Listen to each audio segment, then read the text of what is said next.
అధర్మస్య తదాత్మానం సృజామ్యహం. విదురుడు ధృతరాష్ట్రునితో ఒక మాట చెప్తున్నాడు. కొంతమంది వారి యొక్క ప్రభావాన్ని కోల్పోయేటువంటి దశ ఒకటి వస్తుంది. ఆ దశలో వారు ఏం చేస్తారట అనేదానికి ఆయన వారి యొక్క లక్షణాలు చెప్తున్నాడు. ఆ దశలో వారు ఏం చేస్తారు అనేటువంటి వారి లక్షణాలు చెప్తున్నాడు. అష్టౌ పూర్వ నిమిత్తాని నరస్య వినశిష్యతః బ్రాహ్మణాన్ ప్రథమం ద్వేష్టి బ్రాహ్మణైశ్చ విరుధ్యతే బ్రాహ్మణస్వాని చాదత్తే బ్రాహ్మణాంశ్చ జిఘాంసతి రమతే నిందయా చైషాం ప్రశంసాం నాభినందతి నైనాన్ స్మరతి కృత్యేషు యాచితశ్చాభ్యసూయతి ఏతాన్ దోషాన్ నరః ప్రాజ్ఞః బుద్ధ్యేత్ బుద్ధ్వా విసర్జయేత్. నాగరికతతో కూడుకున్నటువంటి జీవన విధానాన్ని మనకి భారతదేశం అందించింది, ఈ కర్మభూమి అందించింది. ఇప్పుడు ఈ మాటను మనం ముందుకు తీసుకువెళ్లే ముందు మనం ఒక మాట చర్చించుకోవాల్సిన ఆవశ్యకత ఉంది. ఇప్పుడు ఈ రీల్స్ చూస్తున్నాం, చాలా ఇంటర్వ్యూలు చూస్తున్నాం, పెద్ద పెద్ద ప్రొఫెసర్లు అని చెప్పుకునేటువంటి కోహనా మేధావులను చూస్తున్నాం. అందరికీ ఒక్కళ్ళంటే మటుకు ఏడుపు. ఎవరు వాళ్ళు? బ్రాహ్మణుడు. మొన్న వాడెవడో మరి ఏం చదువుకున్నాడో, ఎవరు నేర్పించారో, అసలు చదువుకున్నాడో లేదో వాడి కుసంస్కారము వాడి ఆకారంలో తెలిసిపోతూ ఉంటుంది. ఇరాన్ నుంచి వచ్చారట బ్రాహ్మలు, ఆర్యులు అనేటువంటి వారు. కొత్త సిద్ధాంతాన్ని తెరలేపాడు. అసలు ఆర్య ద్రావిడ సంస్కృతి మనకి లేదు మహాప్రభో అని మన శాస్త్రం చెప్తూ ఉంటే, ఎవడో ఇంగ్లీషు కుక్క రాసినటువంటి ఆ పుస్తకాన్ని పట్టుకుని దాన్ని పరమావధిగా అదే ప్రామాణ్యంగా భావిస్తూ దాని ప్రకారము అందరికీ బుర్రలో లేనటువంటి నిజాన్ని జొప్పించి సమాజంలో చీలిక వస్తూ దాని మీద పబ్బం గడుపుకునేటువంటి కొంతమంది కుక్కలు వీళ్ళు. నిజానికి భారతదేశం అనేటువంటిది మనకి ఒకటి ఉన్నదా అంటే ఉన్నది. ఆ భారతదేశం ఎక్కడ ఉన్నది అంటే జంబూద్వీపము అన్నారు మనకి.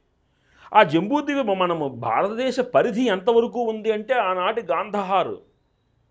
ఇప్పుడు ఈనాటి గాంధార్, ఆనాటి గాంధార దేశము, మయన్మార్, ఇవన్నీ కూడా మన భారతదేశంలో అంతర్భాగాలే. ఒక్కసారి మహాభారతాన్ని నిశితంగా పరిశీలిస్తే ఎక్కడెక్కడ వరకు ఈ రాజులు ప్రయాణం చేశారు, ఎక్కడెక్కడ వరకు ఈ రాజ్యాలు విస్తరించి ఉన్నాయి, ఎక్కడెక్కడ వరకు సంబంధ బాంధవ్యాలు నెలకొన్నాయనేది స్పష్టముగా మహాభారతమునందు మనకి వివరించడం జరుగుతున్నది.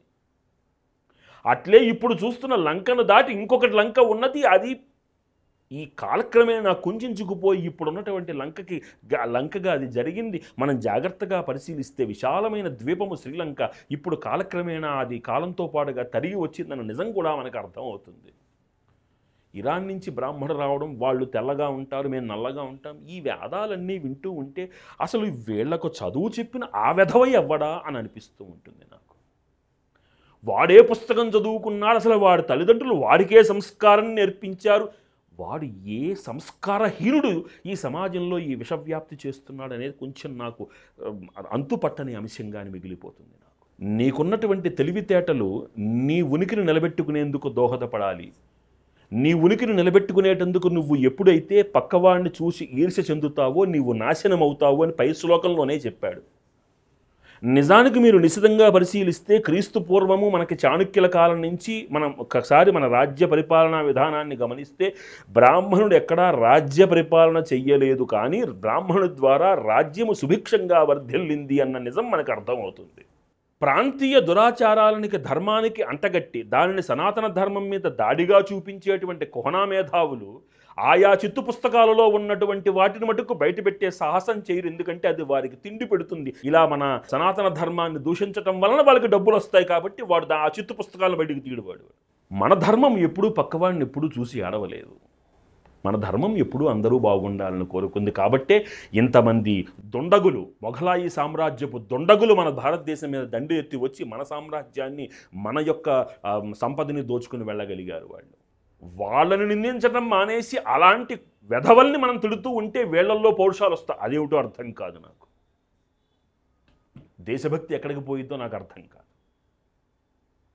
కాబట్టి బ్రాహ్మణుడు అనేటువంటి వాడిని నిందించటమే ప్రమావధిగా పెట్టుకునే కూడు సంపాదించేటువంటి వాళ్ళు చాలామంది ఉన్నారు సమాజంలో.